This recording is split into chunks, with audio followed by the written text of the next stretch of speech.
L'apôtre Paul, c'est un nom qui évoque tellement de choses. Pour certains, c'est un héros, un pilier de la foi. Pour d'autres, c'est un traître, un homme qui a renié ses origines. En fait, c'est l'une des figures les plus importantes, mais aussi les plus controversées de toute l'histoire. Et même 2000 ans plus tard, son véritable héritage reste un vrai mystère. Au fond, toute la controverse autour de Paul, elle peut se résumer à cette question, qui est assez simple en apparence. Était-il le fidèle accomplissement de tout ce que représentait Israël, ou son plus grand traître ? Alors voilà, on a ces deux images qui s'opposent.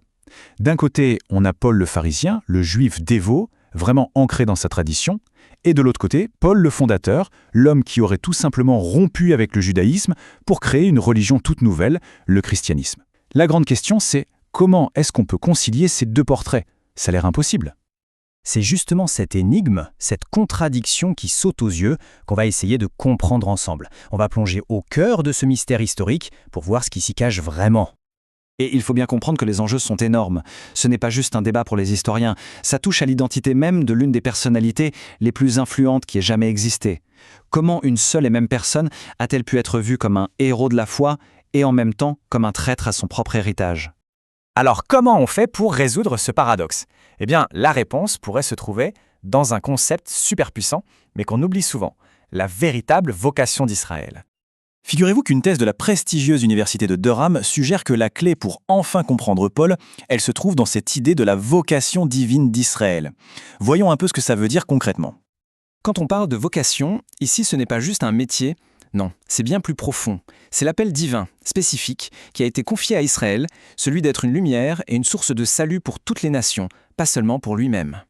L'érudit Marc Nanos le résume d'ailleurs brillamment. Le but de cet appel spécial, ce n'était pas un exclusivisme triomphant, mais bien le service en vue d'un salut universel. Et rien que ça, cette perspective, ça change absolument tout. Alors, avec cette idée de vocation en tête, la façon dont Paul se voyait lui-même prend un tout autre sens. On va voir comment ça colle parfaitement avec l'identité qu'il revendiquait. Et le meilleur moyen de le savoir, c'est encore de laisser parler l'intéressé. Comment est-ce que Paul se décrivait lui-même avec ses propres mots, dans ses écrits ? Alors, écoutez bien. Israélite, de la descendance d'Abraham, de la tribu de Benjamin, hébreu né d'hébreu, pharisien. Il n'y a aucune ambiguïté.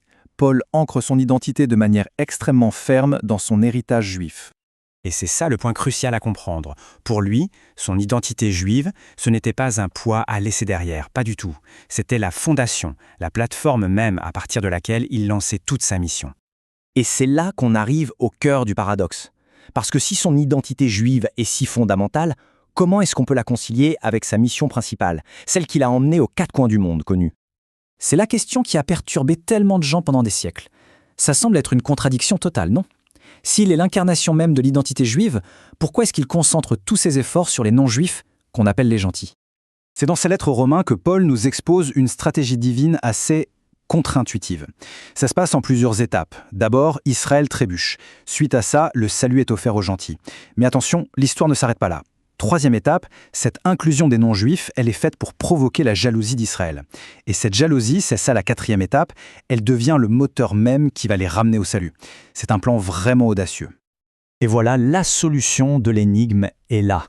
La mission de Paul auprès des gentils, ce n'était pas un plan B, ni une rupture avec ses origines, c'était une stratégie bien réfléchie pour accomplir la vocation première d'Israël et finalement provoquer son propre salut.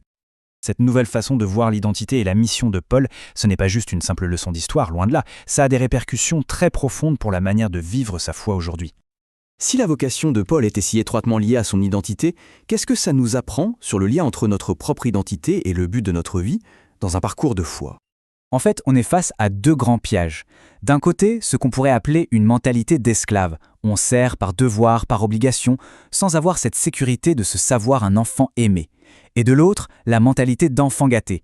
On réclame tous les privilèges, mais sans avoir l'humilité qui va avec le service.